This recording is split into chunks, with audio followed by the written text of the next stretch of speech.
聞こえてる。でも無駄よ。目を覚ませ。大きい音。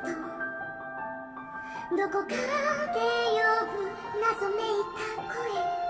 虫をすれば消えてゆくのか。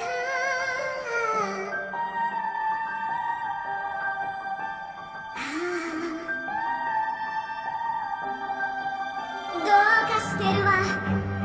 空耳よ、きっと騙されるはずがない。聞く気はないわ。愛する人たちはここにいるの。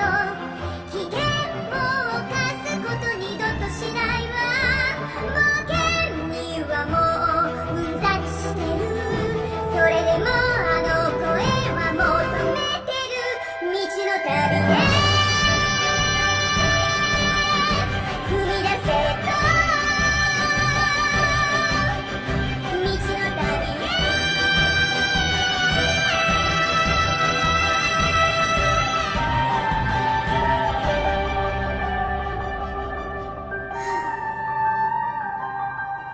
どうして呼び続けてるの。あなたは私に似た誰かなの。本当はここにいてはいけないと見つけに来いと言うのね。みんなと違うと感じてきたの。